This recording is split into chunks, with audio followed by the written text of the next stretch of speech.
Amen. Vous pouvez vous asseoir.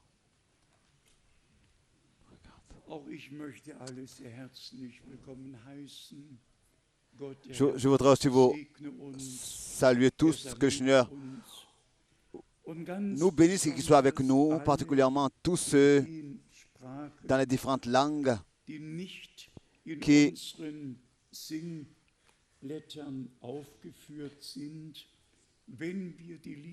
ne sont pas dans notre liste. Quand nous chantons ces chœurs et ces cantiques, nous avons 3 langues.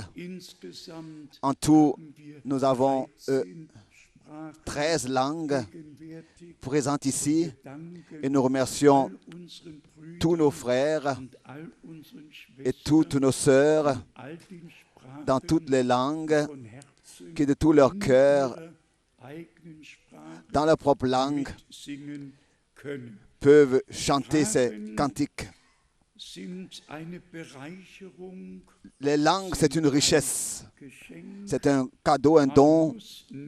On doit seulement faire attention qu'il n'y ait pas un esprit national qui s'infiltre. Et en ce moment, ça je le dis ouvertement,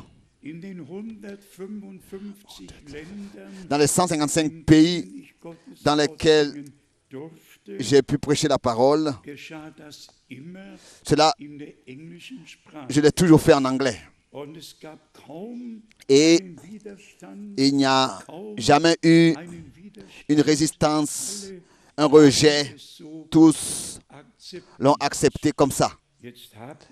Et nous avons, je le dis ouvertement, nous avons un problème avec une réunion qui aura lieu à Rome, dans le groupe là-bas.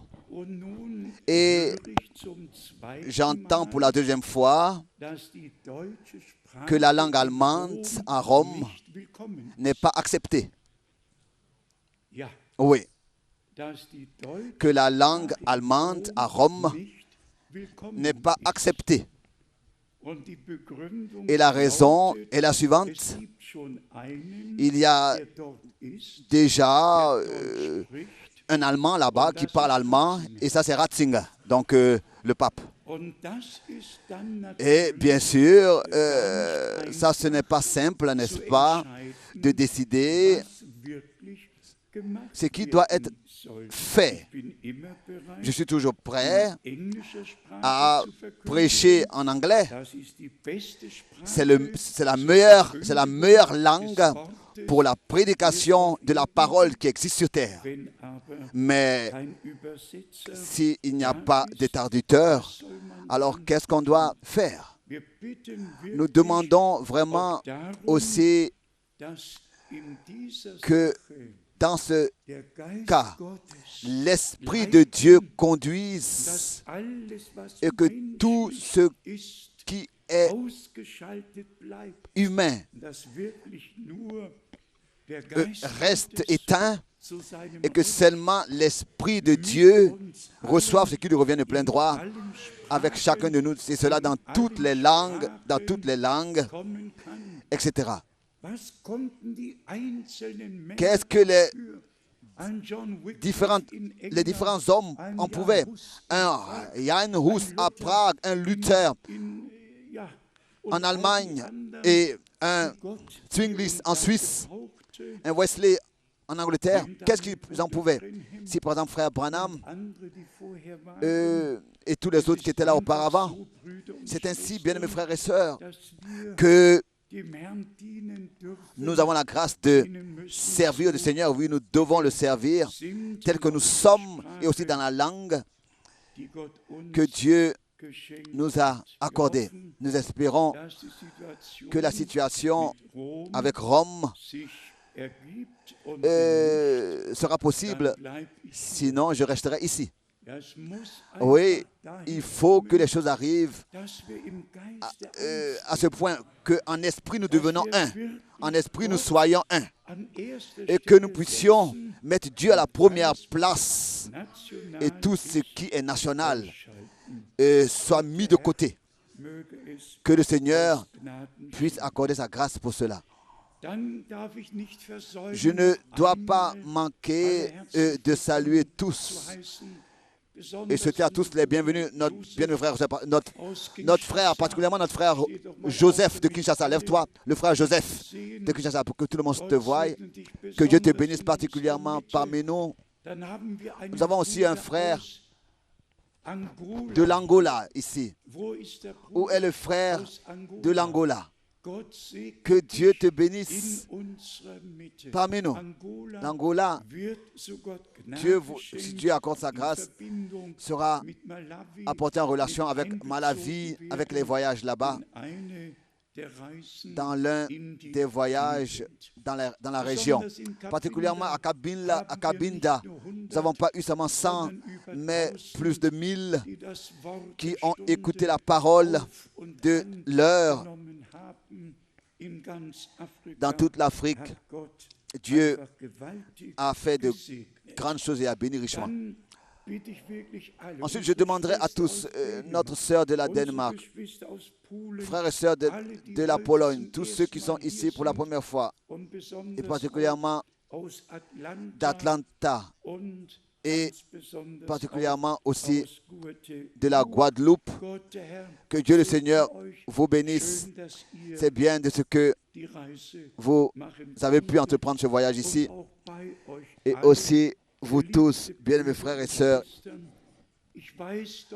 je sais avec quels frais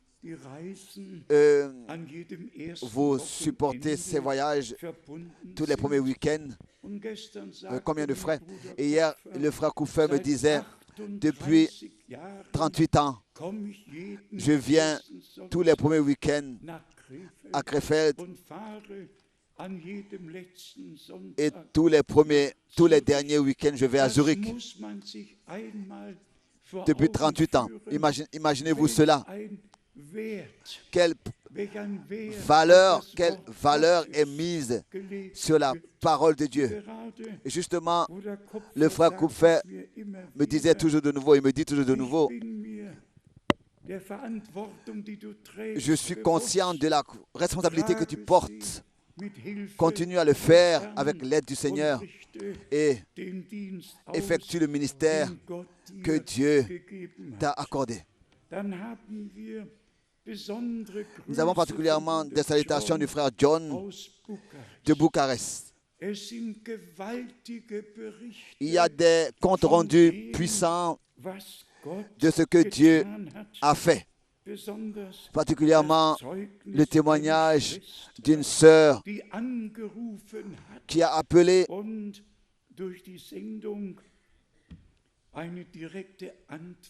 et qui ainsi par l'émission a reçu une directe réponse et a consacré sa vie au Seigneur.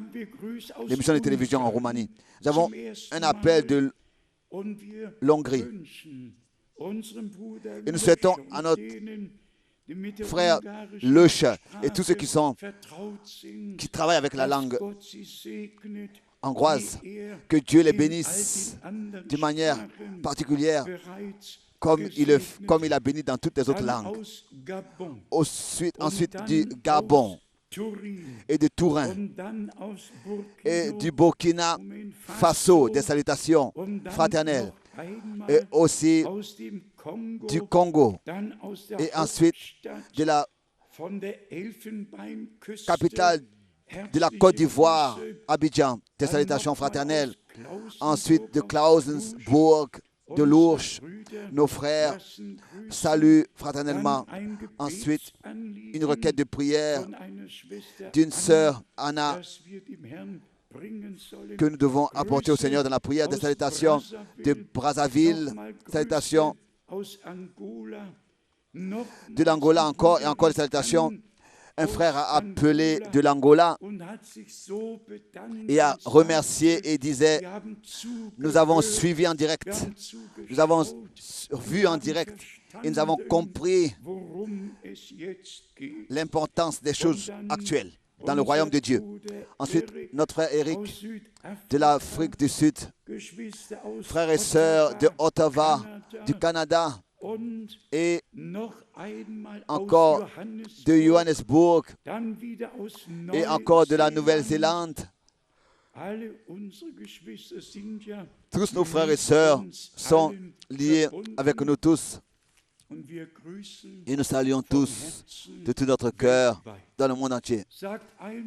Dites, qui aurait pu penser, il y a 50 ans d'ici, qui aurait pu penser aux possibilités que nous aurions pu avoir pour que la parole de l'heure, avec toutes les promesses telles que nous avons entendues, telles que nous l'avons entendu dans la parole d'introduction, que pour aucune de ces promesses que Dieu a accordées,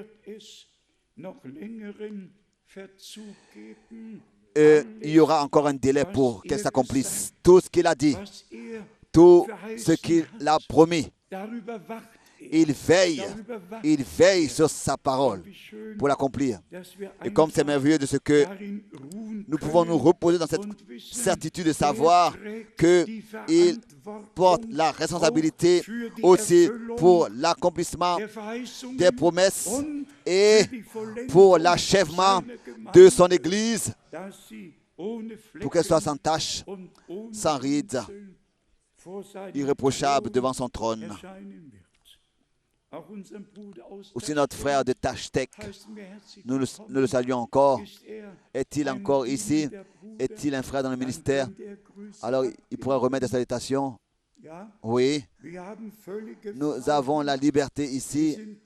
Nous sommes reconnaissants pour tous les frères, dans tous les peuples, dans toutes les langues, qui maintenant ont trouvé la grâce devant Dieu et reconnaissent l'importance des choses actuelles. Pas seulement pas de jouer la religion ou bien alors de tenir des réunions avec une atmosphère charismatique, pas comme ça de la musique, faire de l'atmosphère avec la musique dans l'Église, mais que l'Église soit apportée en accord avec la parole de l'heure et que tout soit ramené dans l'état qui existait dans l'Église primitive. Et bien, mes frères et sœurs, la chose la plus importante, c'est de reconnaître ce que Dieu fait dans le présent. Vous savez que nous aimons Israël, et cela par conviction, et cela de tout notre cœur, de toute notre âme. Mais à chaque fois que des nouveaux articles sont écrits sur Élie, qui, avant le retour du Christ, doit venir, et quand la coupe particulière d'Élie est placée sur la table pendant le soir du rappel, ils attendent à ce que Élie revienne et qu'ils attendent à ce que quand il reviendra, ils disent, alors on lui a préparé ici une chaise et ici une coupe, alors il pourra boire dans cette coupe, etc. Je pleure quand je pense à ça. Autrefois, notre Seigneur, en relation avec Jean, a dit, Élie est déjà venu et ils n'ont pas reconnu. S'ils avaient reconnu que Jean-Baptiste, déjà dans l'esprit et la puissance d'Élie était venu, ils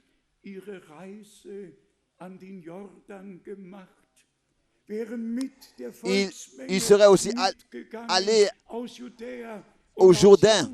Il serait aussi venu de la Judée et de Jérusalem pour écouter le message de l'heure. Autrefois, s'ils avaient reconnu cela, celui qui manque l'écoute du message de l'heure, il manque l'accomplissement des promesses qui sont contenues dans la Bible pour cette époque. Et c'est justement l'importance des choses actuelles, de prendre part à l'accomplissement de la parole de Dieu. Et je vais vous lire cela. Ce qui a été dit par le Saint-Esprit directement au commencement du ministère de Jean-Baptiste. Ça, nous l'avons ici dans Luc, dans l'évangile de Luc, au premier chapitre, et c'est pour moi très important de voir comment est-ce que Dieu a mis l'accent là-dessus, que son peuple, qu'à son peuple, cette information divine soit transmise, de ne pas interpréter, pour que les Écritures ne soient pas interprétées, mais qu'elles soient considérées dans son accomplissement. Luc chapitre 1, à partir du verset 67. 67.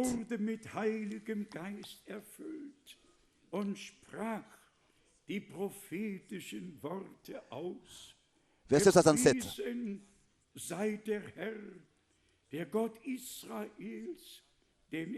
Zacharie, son père, fut rempli de cet esprit et il prophétisa en ces mots. Loué soit le Seigneur, le Dieu d'Israël, de ce qu'il a visité et racheté son peuple. Luc chapitre 1, verset 67, 68, verset 69. Et nous a suscité un puissant sauveur dans la maison de David, son serviteur.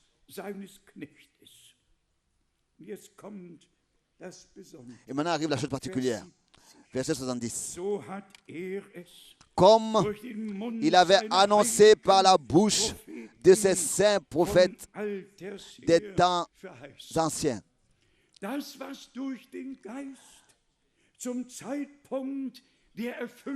Ce qui a été exprimé lors de l'accomplissement de ces choses, ce qui a été prononcé lors de l'accomplissement de ces choses a fait mention de ce que Dieu avait annoncé à l'avance dans sa parole. Et c'est ainsi que le peuple de Dieu a été amené dans l'état actuel, dans le royaume de Dieu, autrefois. Au verset 72, c'est ainsi qu'il manifeste sa miséricorde envers nos pères et se souvient de sa sainte alliance. Que cela n'est pas merveilleux? Et se souvient de sa sainte alliance.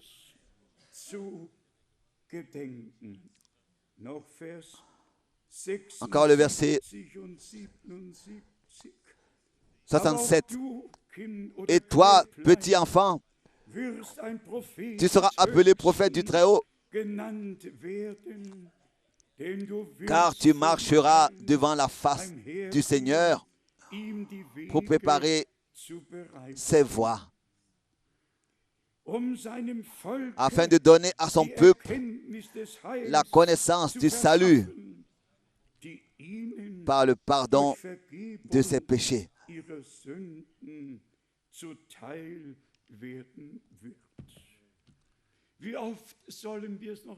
Combien de fois nous devons encore le dire, bien-aimés frères et sœurs? Le Nouveau Testament a commencé avec l'accomplissement de ce que Dieu, dans tout l'Ancien Testament, avait promis.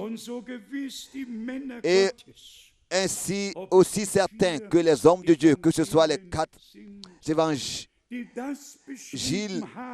l'exposé des 4 évangiles qui ont décrit et qui nous ont transmis ce que notre Seigneur a fait de sa naissance jusqu'à sa montée au ciel. Et ensuite, le prochain passage, les actes des apôtres, alors que l'Église du Nouveau Testament fut fondée et appelée à l'existence par le déversement du Saint-Esprit. Et le Seigneur pouvait établir ainsi sa demeure dans les siens. Maintenant, l'Église était devenue son corps. C'est ainsi que c'est écrit. Par un seul esprit, nous avons été tous baptisés dans un seul corps pour former un seul corps. Et nous sommes membres les uns des autres. 1 Corinthiens, chapitre 12. Dans l'Ancien Testament, il s'était écrit dans le psaume 40, bien dans le psaume 22, tu m'as formé un corps. Il avait un corps ici sur cette terre. Et je voudrais le dire clairement. Il était avant dans le jardin d'Éden. Il marchait dans le jardin d'Éden. Il était Seigneur déjà auparavant. Dans tout l'Ancien Testament, il s'est révélé aux prophètes. Mais il est devenu fils pour que nous, en tant que fils et filles de Dieu, nous puissions être ramenés dans cette position perdue par la chute de l'homme. C'est peut-être raison qu'il est écrit. Il vous a aujourd'hui, vous est né Christ, le Seigneur, dans la ville de David. Il n'y a qu'un seul Dieu et ce seul Dieu unique s'est déjà dans tout l'Ancien Testament révélé en tant qu'ange de l'Alliance. Il est venu d'abord à Abraham, à 3, et les 2 anges qui l'accompagnaient sont allés à Sodome et le Seigneur est resté avec Abraham. L'Éternel avec Abraham, et il a dit, comment est-ce que je pourrais cacher à Abraham tout ce que je me suis proposé de faire?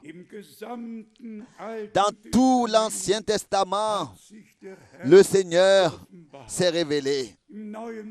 Dans le Nouveau Testament, la parole, le logos d'Abar est devenu chair et a habité parmi nous, et nous avons vu sa gloire.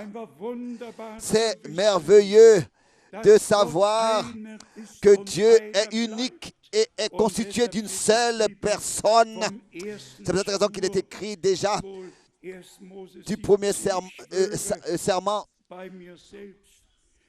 Il est dit, le Seigneur a dit, je jure sur moi-même. Il n'a jamais juré, il n'a jamais pu jurer sur quelqu'un qui serait à sa droite ou à sa gauche. Dieu est constitué d'une seule personne et cela reste vrai pour toujours. Et aussi pour tous ceux qui ont des difficultés à comprendre cela, j'aimerais rapidement dire la chose suivante. Si par exemple il est écrit que le Fils de l'homme est assis à la droite de sa majesté, à sa droite, notre Seigneur devait devenir tout en tous. Il devait devenir fils de Dieu, agneau de Dieu, souverain sacrificateur, médiateur, avocat. Mais ce ne sont pas des personnes de la divinité, ce sont des domaines de devoir qu'il exécute. Et cela en relation avec le dessein du salut de notre Dieu. Ce ne sont pas des différentes personnes, même quand on parle du Fils de l'homme, etc. Ce ne sont pas des différentes personnes. Et ensuite, il est dit que même le Fils se soumettra à Dieu et que Dieu sera tout au-dessus de tous comme c'était déjà dans l'éternité et cela pour toute l'éternité. Et c'est ainsi que nous serons fils et filles de Dieu dans toute éternité. En relation avec ce que nous lisons, nous avons lu ici dans Luc 1, bien-aimés frères et sœurs, Dieu ne nous est pas resté sans nous donner les réponses nécessaires. Et comme nous l'avons dit hier et nous allons toujours encore le répéter, Dieu a donné la promesse. Je vous envoie le prophète Élie avant que le jour redoutable, le jour terrible et redoutable de l'Éternel arrive. 2000 années sont passées depuis le ministère de Jean-Baptiste. Le soleil ne s'est pas encore transformé en sang et la lune et le jour terrible de l'Éternel n'est pas encore arrivé. Mais aussi certain que le temps de la grâce, le temps du salut maintenant va à sa fin. Le jour de l'Éternel apparaîtra alors, après le temps de la grâce. Et comme cela a été écrit, d'abord seulement après la grande tribulation. Après la grande tribulation, c'est seulement après cela que le soleil s'obscurcira et que la lune se transformera en sang. Je suis toujours reconnaissant pour l'exactitude de la parole de Dieu, de savoir exactement après la grande tribulation. C'est alors que cela se passera. Il faut, pour avoir cette information, lire tous les versets bibliques qui traitent ce sujet, qui parlent de la lune qui se transformera en sang, dans l'Ancien et le Nouveau Testament, pour avoir une vue d'ensemble et savoir quand est-ce que cela va se passer exactement et où est-ce que cela a sa place. Nous sommes reconnaissants à Dieu pour cela, de ce que nous avons, les promesses pour notre temps, que nous avons la grâce de croire, et nous allons les expérimenter, de savoir que nous allons les expérimenter dans leur accomplissement. Et celui qui veut savoir ce qui s'est passé du temps de Jérémie et d'Esdras, alors que ceux qui étaient revenus à Jérusalem, tous ceux qui étaient dans la captivité babylonienne, tous ceux qui sont revenus, et là il est écrit aussi, pour que la promesse trouve son accomplissement, la promesse que Dieu avait donnée par le prophète Jérémie. Toujours, il s'agissait dans toutes les époques de l'accomplissement de la parole de Dieu. Et le prophète Daniel, dans le prophète Jérémie, était en train de lire, alors que 68 ans étaient passés. Et il savait qu'il était écrit dans la prophétie que 70 ans dureront. Donc Daniel savait que le temps était arrivé dans son époque pour que ce qui était écrit dans le prophète Jérémie s'accomplisse. Alors le prophète, l'ange Daniel est venu pour lui ouvrir l'intelligence pour l'accomplissement de ces choses. Mais bien mes frères et sœurs, quand nous sommes en train de parler de ces choses, de ce qui sont passés le 7 mai, en 1949, l'ange de l'Éternel a apparu à Frère Branham. Frère Branham a pu le décrire de la tête aux pieds. Il a vu la lumière surnaturelle rentrer dans la pièce dans laquelle il était. Alors que Frère Branham était assis avec sa Bible sur ses jambes. Et il s'est levé. Il a sursauté, il s'est levé et il a regardé ce qui se passait devant lui. Et dans cette lumière surnaturelle, l'ange de l'Éternel est sorti et est allé vers Frère Branham et lui a dit: ne crains pas, je suis envoyé à toi de la présence de Dieu pour te donner cet ordre. Et l'ange lui a expliqué tous les détails tels qu'à Moïse 2 signes ont été donnés. C'est ainsi que des signes te seront donnés.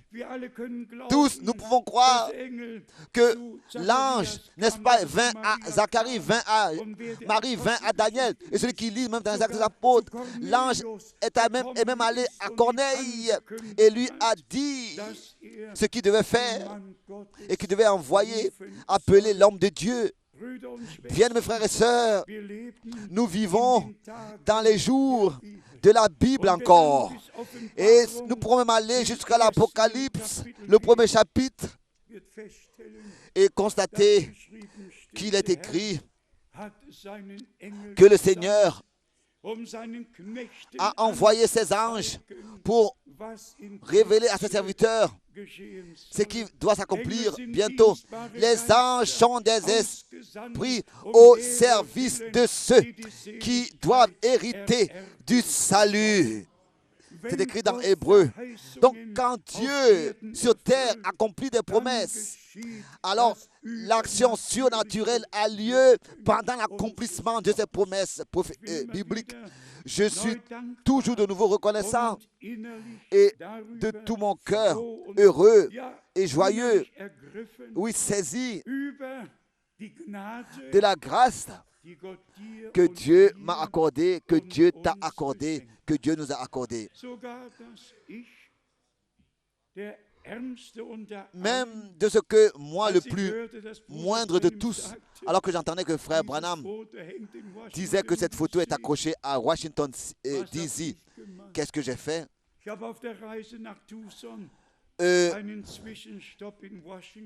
Vers le voyage à Houston, j'ai fait un escale à Washington Et voilà, c'était un jeudi matin, à peu près vers 11h15, j'étais donc devant ce grand bâtiment, Hall of Art, en allemand, Galerie des Arts. Et j'ai vu cette photo telle que Frère Branham l'a dit qu'elle est accrochée dans ce musée, dans cette Galerie des Arts. Et je l'ai tenue dans ma main. Et j'ai dit, je pourrais même dire à l'époque, oh Seigneur, maintenant, tu me laisses aller en paix, car mes yeux ont vu. C'est une chose seulement de répéter ce que quelqu'un a dit, ou bien alors d'être témoin vivant de ce qu'on a nous-mêmes vu et entendu.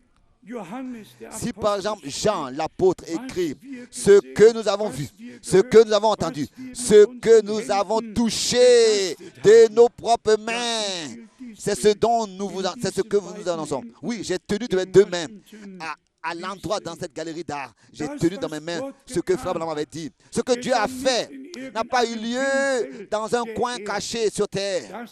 Cela a eu lieu en grand public, devant tout le monde.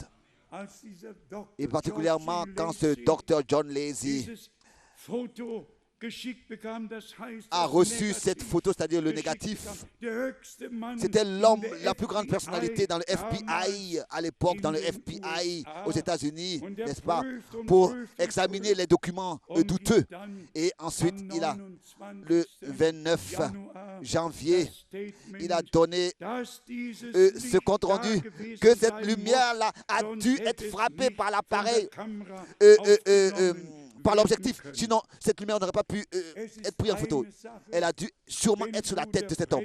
Donc, quand Frère Branham est en train de parler de cela et dit dans les réunions, maintenant la lumière est suspendue sur cette personne, et maintenant la lumière est suspendue sur cette personne. Maintenant, il y a un autre qui vient et qui dit que c'est vraiment la preuve, et c'est quelqu'un qui n'est pas croyant, hein, qui sonde, qui examine les documents douteux et qui rend son témoignage que cela est vrai. Alors, ici, Dieu a confirmé l'envoi de son serviteur le prophète. Nous voulons ici lire plusieurs versets bibliques rapidement. Commençons avec Romains, le chapitre 8. Hier, nous avons arrêté avec Romains 7. Et nous voulons encore aller à Romains, le chapitre 8. Bien, mes frères et sœurs, et s'il vous plaît, croyez-moi, le temps est là où l'action surnaturelle de Dieu va intervenir et doit se manifester. Mais nous voulons exactement être attentifs à ce qui est écrit ici, dans Romains, le chapitre 8, au verset 1. Il n'y a donc maintenant aucune condamnation pour ceux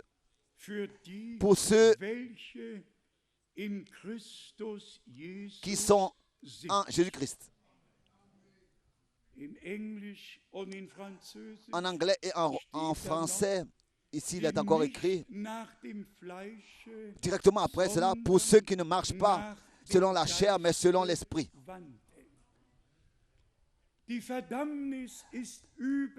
La condamnation est sur ceux qui marchent encore selon la chair. Selon la chair. Il y a des frères, des personnes dans le message qui disent la grâce, etc. Oui, ils peuvent donc, on peut faire ce qu'on veut. Non, non, non, non. La grâce de Dieu nous éduque. C'est écrit dans Tite chapitre 2, verset 14. La grâce de Dieu ne nous laisse pas faire et vivre comme on veut. Non, elle nous fait marcher dans l'armoire de la parole. Comme le Seigneur a dit, si vous êtes mes disciples, vous demeurez dans ma parole. Donc, ici, il y a des versets qui nous montrent qu'il n'y a plus de condamnation seulement pour ceux qui ne marchent plus selon la chair. Et l'élection n'est pas aussi comme ça, un mot comme ça en l'air.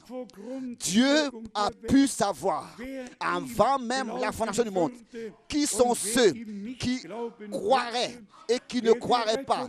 Qui sont ceux qui accepteraient le salut et qui ne l'accepteraient pas. Lui, il est Dieu, il pouvait savoir cela à l'avance. Ce n'est pas qu'il a choisi, mais il pouvait savoir à l'avance qui sont ceux qui et qui sont ceux qui ne. C'est pour cette raison que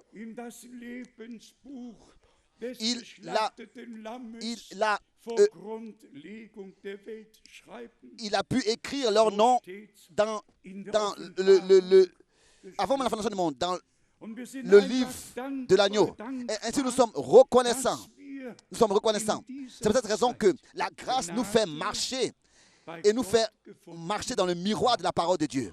C'est pour cette raison que la régénération intérieure a eu lieu, ou bien alors doit encore avoir lieu, et cela rapidement, ou bien alors bientôt, pour que ce ne soit plus que nous marchons selon la chair. Et nous ne sommes plus en train aussi de nous connaître les uns les autres selon la chair, mais seulement selon l'esprit. Que nous n'ayons pas seulement la paix avec Dieu, mais que nous soyons devenus une nouvelle création et devenir des personnes qui produisent la paix aux autres. Comme c'est écrit dans Éphésiens chapitre 2, à partir du verset 14 jusqu'au verset 16, que vraiment, nous ne sommes pas seulement en train de parler des promesses de Dieu et de l'action de Dieu, mais de notre état personnel dans le miroir de la parole de Dieu pour permettre au Seigneur d'accomplir ces choses. Dans Romains chapitre 9 maintenant, Paul parle de ceux qui sont élus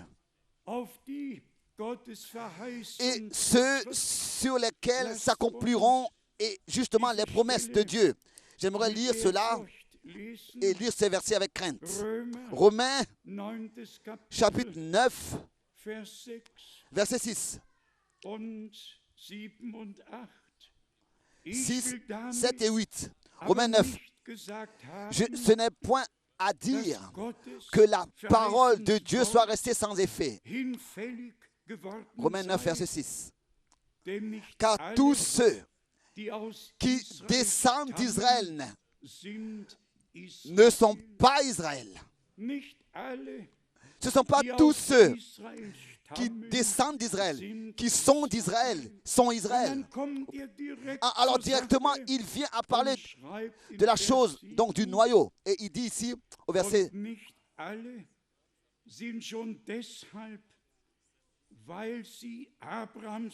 Et pour être la postérité d'Abraham, ils ne sont pas tous ses enfants.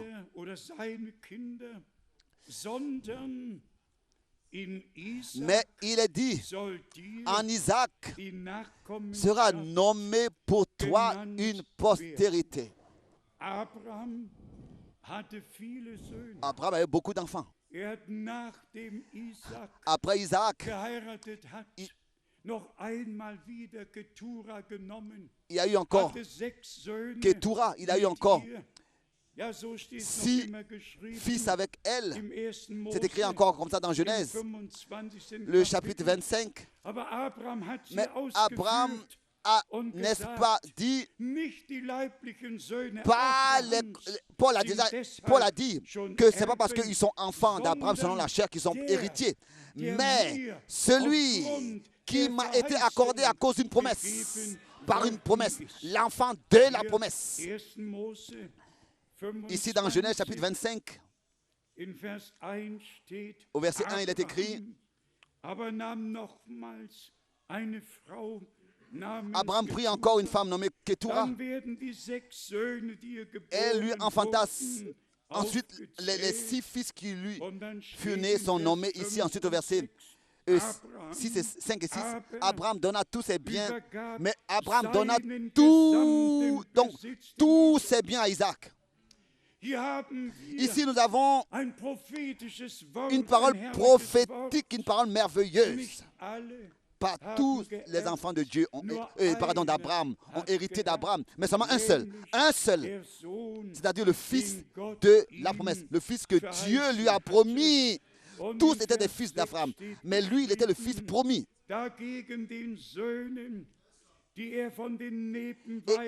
Mais il fit des dons aux fils de ses concubines. Et tandis qu'il vivait encore, il les envoya loin de son fils Isaac. Tous ont reçu des dons, tous ont reçu des dons, tous ont reçu, étaient enfants d'Abraham. Mais Isaac était le fils de la promesse. Et il n'a pas seulement reçu des dons, il a reçu tout l'héritage. Et toute la bénédiction se reposait sur lui. C'est ici que nous voyons, c'est une parole prophétique. Et ici dans Romains, le chapitre 9, ici dans Romains 9, nous lisons encore le verset 6, Romains 9, verset 6. Ce n'est point à dire, Romains 9, verset 6 maintenant, ce n'est point à dire que la parole de Dieu soit restée sans effet. Car tous ceux qui descendent d'Israël ne sont pas Israël. Et pour être la postérité d'Abraham, ils ne sont pas tous ses enfants. Mais il est dit,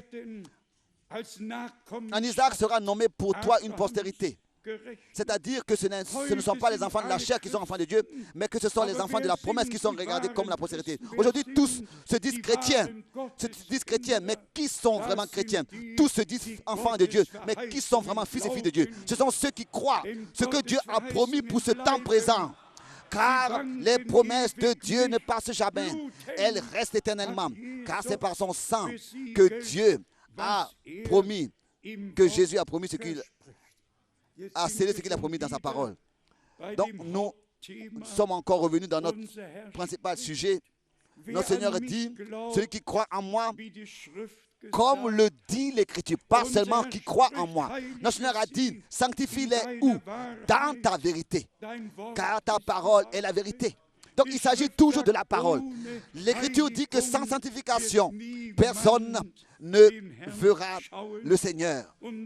Et ensuite arrive cette parole merveilleuse d'Hébreux chapitre 10, le verset 14.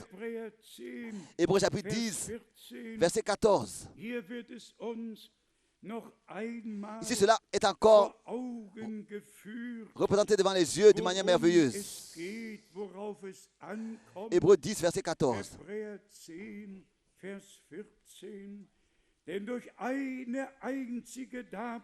Car par une seule offrande, il a amené à la perfection pour toujours ceux qui sont sanctifiés.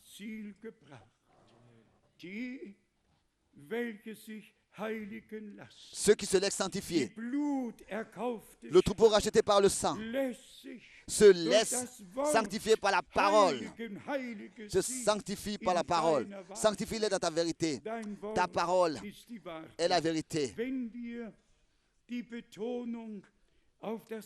Si nous mettons l'accent sur la parole de Dieu qui demeure éternellement, alors ce n'est pas parce que nous le voulons, mais c'est parce que nous le devons. C'est parce que nous le devons. Car partout, ce ne sont que des interprétations. Mais parmi nous, c'est seulement la parole de Dieu qui est valable. Comme règle à suivre. Et nous croyons chaque parole que le Seigneur, par sa grâce, nous a transmise. Chaque promesse, tout s'accomplit.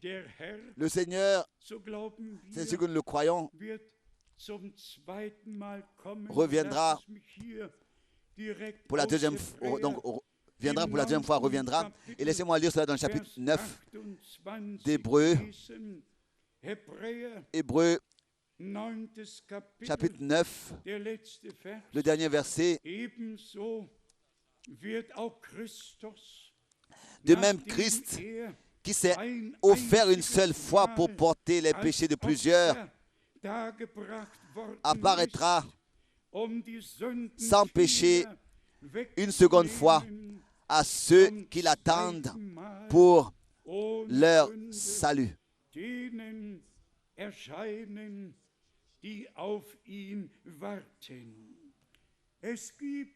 Il y a une église épouse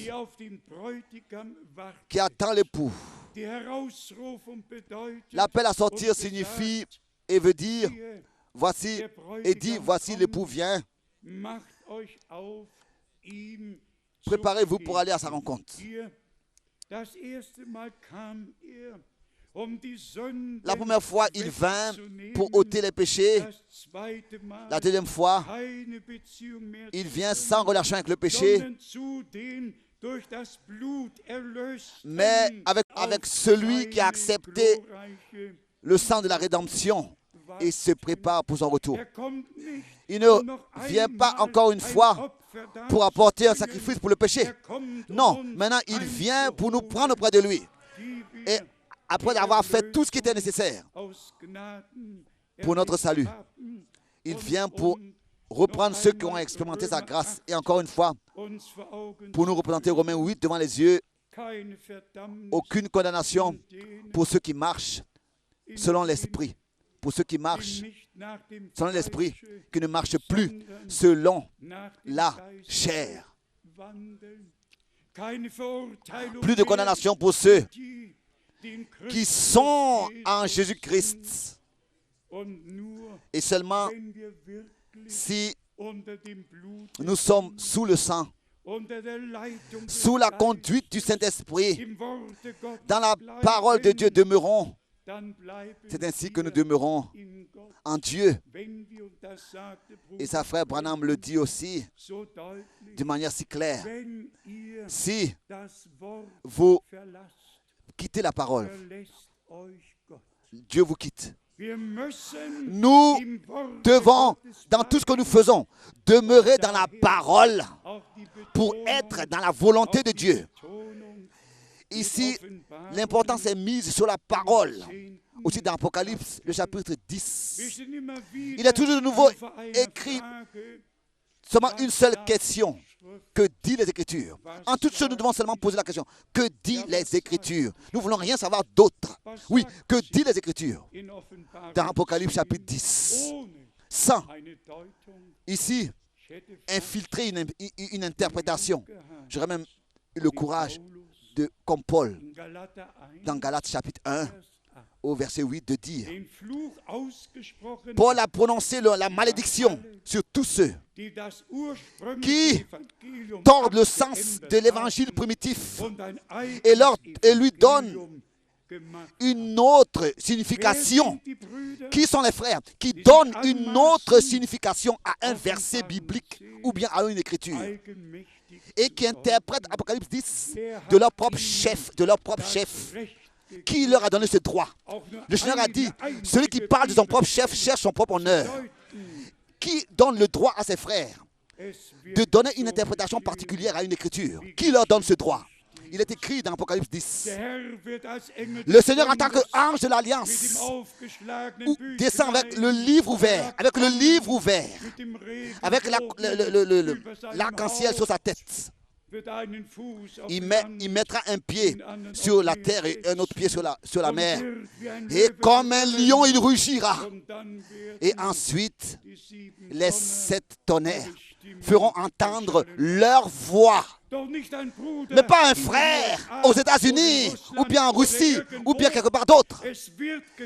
Cela aura lieu tel que c'est écrit. La parole de notre Dieu demeure éternellement. Et celui qui a besoin encore de plus d'informations là-dessus, il n'a qu'à lire lui-même les chapitres avant le chapitre 10. Il n'a qu'à aller au chapitre 6, commencer avec le chapitre 6 dans l'Apocalypse. Particulièrement le chapitre 8 et le chapitre 9, il n'a qu'à lire d'abord ces versets où les premiers 6 anges de trompette ont sonné de la trompette et ont annoncé, et les jugements sont venus sur la terre. Du chapitre 6 au chapitre 9. Et ensuite, il est fait l'annonce au chapitre 10 que quand le 7e ange, 6 avait déjà au chapitre 8 et 9 sonné la trompette. Et ensuite l'annonce est faite dans le futur. Quand le 7e ange sonnera la trompette, alors le mystère de Dieu sera accompli tel qu'il a révélé à ses serviteurs les prophètes. Ensuite, nous allons au chapitre 11, où l'annonce avait été faite au chapitre 10. Et nous voyons au chapitre 11, au verset 15, que le 7e ange sonne la trompette. Et ensuite, laissez-moi vous lire cela, ce qui ensuite est écrit. Je lis cela encore une fois avec la question. Qui a le droit aussi de changer le sens des citations de frère Branham, de les utiliser, de les sortir de leur contexte et de les faire passer dans son programme? Je ne vais pas me louer là-dessus, mais j'ai prouvé dans ces 49 ans passés que chaque parole de Dieu qui est prêchée, qui a été prêchée, qui a été enseignée, qui a été écrite, qui a été éditée, je n'ai rien besoin de corriger. Pas une lettre circulaire, pas une prédication, pas une brochure a besoin d'être corrigée. Parce que nous avons fait que prêcher ce que la parole de Dieu dit. Et les choses restent ainsi pour toute éternité. Je peux vous montrer ici dans la Bible, de l'Apocalypse, le chapitre 11, que quand le 7e ange de trompette exécute son mandat, alors le royaume, le millénium est établi. Pas l'enlèvement, s'il vous plaît, pas l'enlèvement, mais le règne de 1000 ans est ici proclamé. Chapitre 11 d'Apocalypse, verset 7. Verset 15. Et ici, quand il sonne la trompette, ce n'est pas l'enlèvement qui a lieu, mais le règne de 1000 ans. Ici, le 7e ange sonne la trompette. Et il y eut dans le ciel de fortes voix qui disaient: le royaume du monde est remis à notre Seigneur et à son Christ. Et il régnera en tant que roi pour toute éternité, au siècle des siècles. On n'a pas besoin d'interpréter cela. Hein? Et de ne pas donner non plus une interprétation particulière. C'est déjà assez clair écrit ici, c'est clair, assez clair. Si encore je fais cette remarque, que tous les frères qui avec leur propre interprétation là apparaissent et parlent de leur propre chef et commettent des divisions parmi le peuple de Dieu, ils sont sous l'inspiration d'un faux esprit. Le Saint-Esprit conduit, rassemble le peuple, unit le peuple. L'Esprit de Dieu unit le peuple. Un esprit qui divise, ce n'est pas l'Esprit de Dieu. L'Esprit de Dieu unit le peuple de Dieu. Si ce qui est prêché divise, ça veut dire que ce n'est pas l'Esprit de Dieu. Et des gens, des frères qui veulent avoir raison, ce n'est pas non plus l'Esprit de Dieu. L'Esprit de Dieu conduit dans le dessein du salut de notre Dieu et unit les frères, unit le peuple de Dieu. En cet endroit, nous prions pour que tous ceux qui se sont égarés retrouvent le chemin pour revenir au Seigneur et à sa parole. Parce que nous vivons encore dans le temps de la grâce. Je le répète encore une fois et je le dis ouvertement. Tous, n'est-ce pas? Et écoutez bien s'il vous plaît, tous ceux qui trompent les gens et qui égarent et qui parlent de leur propre chef pour le faire. Ils disent oui, le prophète l'a dit. Ils lisent plein de citations, le prophète l'a dit. Pas un seul d'eux a dit. C'est ce que la parole de Dieu dit. Pas un seul de ses frères l'a dit. C'est écrit dans la Bible. Ils disent le prophète, le prophète, le prophète. Pour moi, le prophète a dit ce qui est écrit dans la parole de Dieu. Pour moi, le prophète a déjà dit ce qui était déjà écrit dans la Bible. Et si ce que le prophète a dit, nous ne le trouvons pas dans la Bible, ça veut dire qu'on a mal compris. Et ce que je dis maintenant ne va pas plaire. Mais frère Branham, de son époque, ne pouvait pas encore mettre les choses à leur place comme cela est possible maintenant, aujourd'hui. Car aucun prophète rend témoignage de lui-même. C'est seulement après que le ministère est achevé que Dieu nous a conduits pas à pas, nous a donné la vue d'ensemble sur ces choses. Et je le dis, si Paul, le frère Paul et le frère Pierre et le frère Branham, aujourd'hui, étaient ici dans cette salle-ci, ils allaient tous se réjouir et bien se sentir, tous. Ils diraient tous, écoutez, ça c'est exactement ce que j'ai dit, parce que c'est la parole du Seigneur. Nous pouvons avec vérité dire, avec véracité dire, que nous ne sommes pas des gens qui ont suivi des fables habilement conçues. Oui, habilement conçues. Mais non, nous avons suivi la parole prophétique. C'est elle que nous suivons. Elle brille comme une lumière dans les lieux obscurs. La lumière merveilleuse, la parole merveilleuse de Dieu. Nous la considérons dans son accomplissement. Nous avons toujours dit la partie de l'évangélisation, de l'enseignement et de la prophétie. Tout nous a été révélé dans ces derniers temps par Dieu. Et il a utilisé frère Branham, il a envoyé pour justement rétablir tous les enseignements bibliques sur la divinité, sur le baptême d'eau, sur l'élection, sur la prédestination, sur la justification, sur l'enlèvement, sur tout, le baptême de Saint-Esprit. Tous ces enseignements ont été rétablis.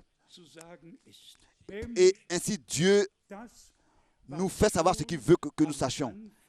De ce que maintenant, nous devons revenir au commencement. C'est pour cette raison que ce qui a été prêché au commencement nous est prêché aujourd'hui, pour que nous puissions revenir à l'état qui existait au commencement. Et nous pouvons seulement remercier Dieu pour ce qu'il a fait dans notre temps, en nous tous et en beaucoup qui appartiennent à l'Église épouse. Et cela sur toute la terre. Je le répète encore une fois, et cela dans toute l'humilité. Avons-nous servi le Seigneur? Avons-nous porté la parole prophétique? Avons-nous bibliquement bien mis le ministère de Frère Branham à sa place? Avons-nous compris ce qui lui a été dit? C'est-à-dire que le message qui lui a été confié sera précurseur du retour du Christ.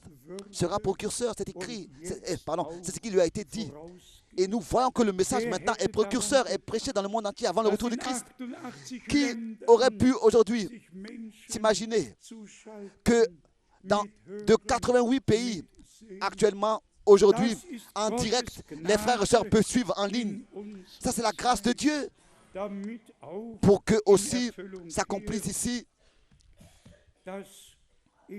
que l'évangile du royaume de Dieu sera prêché à toutes les nations comme un témoignage. Et celui qui croit sera appelé à sortir. Celui qui croit, c'est ainsi que cela lui sera révélé, cet évangile lui sera révélé, c'est ainsi que la foi est l'accès à la grâce de Dieu. Et nous vivons dans l'abs du temps le plus important de toute l'histoire du salut, avant le retour du Christ pour l'enlèvement de l'Église épouse. C'est l'abs de temps le plus important. Pensons à ce que Paul a écrit dans Éphésiens chapitre 4. Après que nous soyons devenus croyants et que nous nous soyons dépouillés du vieil homme et que nous ayons revêtu le nouvel homme qui est créé selon la justice et la sainteté de Dieu, et que notre langue ne soit pas allumée par le feu de la gèse, comme c'est écrit dans Galates, dans Jacques chapitre 3, et aussi dans Romains chapitre 3, il est écrit comme un poison de vipères, comme leur langue, c'est écrit dans Romains 3. Mais comme le jour de la Pentecôte, cela a eu lieu, que notre langue, il est écrit que des langues leur apparurent, distribuées donc comme du feu qui se reposait sur chacun. Et ensuite, ils ont commencé à parler en autre langue, tel que l'Esprit leur donna de s'exprimer. Avant d'être rempli du Saint-Esprit, la langue a été consumée. Vous pouvez lire dans Actes chapitre 2. Ce dont nous avons besoin, c'est une régénération jusqu'à dans notre âme. Et de nous dépouiller, de nous être dépouillés du vieil homme et d'avoir revêtu l'homme nouveau, où les choses anciennes sont passées, où nous pouvons dire ce n'est plus moi qui vis, mais c'est Christ qui vit sa vie par moi. Et que cela devient une réalité divine de tous les jours. Alors nous pouvons dire, je vais lire cela, je lis encore dans Colossiens le chapitre 3. Colossiens chapitre 3, s'il vous plaît, et ayez devant vos yeux continuellement le retour du Seigneur. Le retour du Seigneur, car son retour se rapproche de plus en plus. Il est écrit, celles qui furent prêtes entrèrent, Matthieu 25, verset 10, au festin des noces. Le dernier message a comme objectif l'appel à sortir, la préparation et l'achèvement, la perfection de l'Église épouse pour le jour glorieux du retour de Jésus-Christ, notre Seigneur. Il faut que cela soit le résultat de ce message qu'on prêche. Et cela sera le résultat du message qu'on prêche à la fin du temps de la grâce. Ici, dans Colossiens, le chapitre 3, à partir du verset 1 jusqu'au verset 4.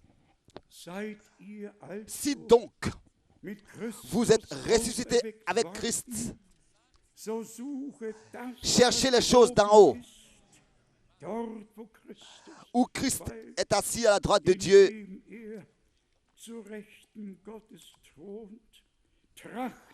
Affectionnez-vous aux choses d'en haut et non à celles qui sont sur la terre, car vous êtes morts et votre vie est cachée avec Christ en Dieu. En allemand, si Christ, votre vie paraît, alors vous paraîtrez aussi avec lui dans la gloire. Si lui, dans notre vie, il paraît, il est manifesté. Et que tout ce qui appartient au vieil homme, et cela est décrit dans Galates chapitre 5 et dans Colossiens chapitre 3 ici, toutes les œuvres du vieil homme, le vieil homme lui-même et ses œuvres, les deux, lui-même d'abord et puis ensuite ses œuvres. Tout est décrit. D'abord ses œuvres et ensuite lui-même, le vieil homme, dépouillé. Je vais vous lire cela pour que vous puissiez savoir de quoi il s'agit. Dans la vie d'un enfant de Dieu, d'un fils de Dieu. Et ici dans Colossiens 3, il est parlé particulièrement de la langue. Ici dans Galates chapitre 3, au verset 16.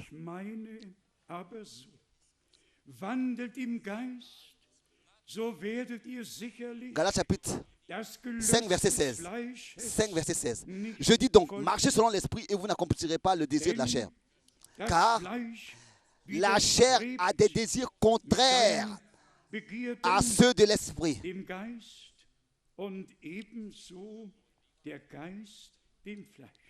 Et l'esprit en a des contraires à ceux de la chair.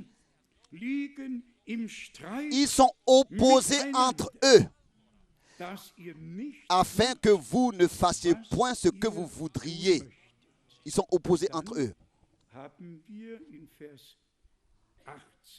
Ensuite, au verset 18, si vous êtes conduits par l'esprit, en allemand, mais si vous vous laissez conduire par l'esprit, vous n'êtes point sous la loi. Voilà, voici la grâce. Or, les œuvres de la chair sont manifestées. Ce sont l'impudicité, l'impureté, la dissolution, l'idolâtrie, la magie, les inimitiés, les querelles, les jalousies, les animosités, les disputes, les divisions, les groupes, les sectes, ou bien les prises de parti, l'envie, l'ivrognerie, les accès de table et les choses semblables. Je vous dis d'avance, comme je l'ai déjà dit, que ceux qui commettent de telles choses,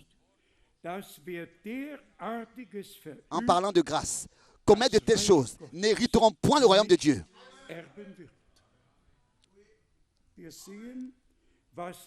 Nous voyons ce qui doit être dépouillé. C'est écrit concrètement ici comme une liste. Le Seigneur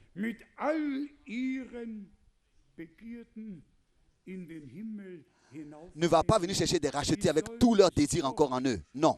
Comment est-ce qu'on pourrait continuer encore là-bas dans la gloire à avoir de tels désirs, des disputes, etc. Non. Nous devons nous dépouiller du vieil homme déjà maintenant ici et éviter et arrêter toutes les disputes, les immosités, la jalousie, tout. Dépouille-toi de tout cela. Mets ta main sur ce verset-là et toi-même regarde, lis. Ne dis pas ça à quelqu'un d'autre. Dis cela seulement au Seigneur. Dis seulement cela au Seigneur. S'il y a quelque chose qui t'accuse ici, qui te condamne ici, soumets-toi devant le Seigneur et dis-lui, bien-aimé Seigneur, ici cela me condamne. Délivre-moi de cet esprit. Je veux participer à ta nature divine et être prêt pour ton retour. À partir du verset 22,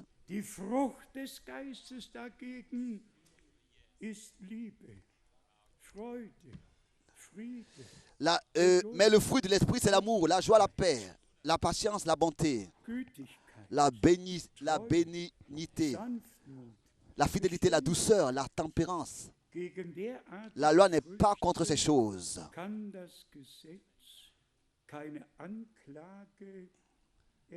La loi n'est pas contre ces choses. En allemand ici, la loi ne peut pas condamner ces choses. Donc ceux qui sont à Jésus-Christ, qui lui appartiennent, ont crucifié la chair avec ses passions et ses désirs. Les deux. Nous avons mentionné, Paul le dit dans Galates chapitre 2, verset 20, je suis crucifié avec Christ, je suis mort avec lui, crucifié avec lui, ce n'est plus moi qui vis, mais c'est Christ qui vit en moi. Le fruit de l'esprit. Bien mes frères et sœurs, je le répète encore une fois, mettez vos mains sur ce verset biblique. Lisez cette liste, aussi là où il est. Parler des fruits de l'esprit. Regarde-toi sincèrement dans le miroir de la parole, pas regarder les autres. Regarde toi-même dans le miroir de la parole et dis-le au Seigneur. Dis-le au Seigneur. Et il aidera. Il t'aidera. Ne le dis pas à quelqu'un d'autre. Dis-le seulement au Seigneur. Tu verras, il t'aidera. Si tu es sincère, il t'aidera. Et il transformera tout. Notre Rédempteur reviendra prendre une épouse auprès de lui, rachetée entièrement, remplie de sa grâce, réconciliée avec lui, revêtue de tous les fruits de l'esprit. Et c'est ainsi que nous irons tous vers le but, à la rencontre du Seigneur dans les airs et expérimenterons la perfection ensemble. À lui, le Dieu Tout-Puissant, qui a accordé tant de grâce, soit avec nous tous.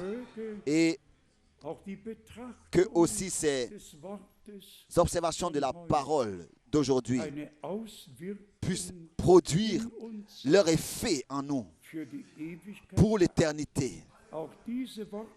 Et ces paroles-là que nous avons considérées aujourd'hui ne vont pas revenir sans effet à Dieu. Elles vont produire en nous tous l'effet pour lequel elles ont été envoyées. Et toutes les sectes et tout cela cessera. Les disputes, les divisions, les animosités, les jalousies, les querelles. Toutes ces choses cesseront. Car le temps est arrivé où le Seigneur veut se manifester. Et nous avons consacré notre vie au Seigneur allez de l'avant avec lui. Il vous conduira. Il sera avec vous. Il sera avec nous tous. Que tous, dans tous les peuples, les langues et les nations, soient bénis pour la gloire de notre Dieu et que tous puissent croire comme le dit les Écritures. Car le suivre, c'est demeurer dans sa parole. À lui, le Dieu Tout-Puissant, soit la gloire, l'honneur et l'adoration. Dans le Saint-Nom de Jésus-Christ. Amen. Nous voulons nous lever. Chantons un chœur. Si les sœurs ont encore un cantique, ou bien d'autres, s'il y a nous voulons aussi en Russie. Peut-être que la sœur en français peut chanter. Il y a encore un instrument. Sinon, nous pouvons chanter simplement. Quel cantique quel chœur vous proposez? Tous sont touchés par la prédication. Oui. Oui. Maintenant, nous allons encore ensemble prier.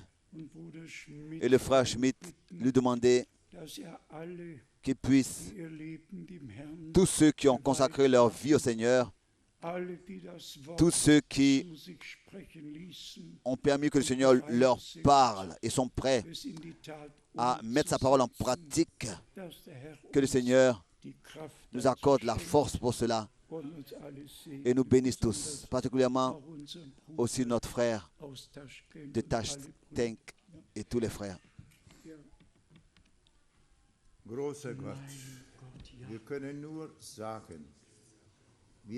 Seigneur, nous pouvons seulement dire comme Esaïe l'a dit, je suis indigne. Mais à toi soit apportée la reconnaissance, notre Dieu vivant et véritable, qui en Christ Jésus s'est donné. Tu as accordé la rédemption, ô Dieu. Tu as créé la rédemption, tu as accompli la rédemption. Ainsi, je te demande, comme cela a été déjà dit, tous ceux qui t'ont consacré leur vie, et nous sommes tous inclus, petits et âgés, jeunes et petits, grands, jeunes et âgés. Nous te remercions, tous ceux qui sont venus devant toi. Seigneur, au ciel, tu l'as accompli. Toujours, tu as parlé par des lèvres balbutiantes, par ton esprit, par ta parole. Ainsi, nous te demandons, bénis chacun individuellement. Vraiment, chacun individuellement. Comme déjà dit, petits et grands, âgés et jeunes, nous nous remettons entre tes mains et te demandons, accompagne-nous dans le chemin que nous avons encore à entreprendre. Tu sais combien il nous reste encore à entreprendre comme chemin. Conserve-nous dans ta parole, entre tes mains, dans ta grâce, sous la conduite de ton esprit, ô Seigneur, pour que ton nom soit glorifié dans toutes les langues, dans tous les pays, dans tous les peuples, dans toutes les couleurs. Loué sois-tu. Et nous te demandons ta bénédiction. Amen.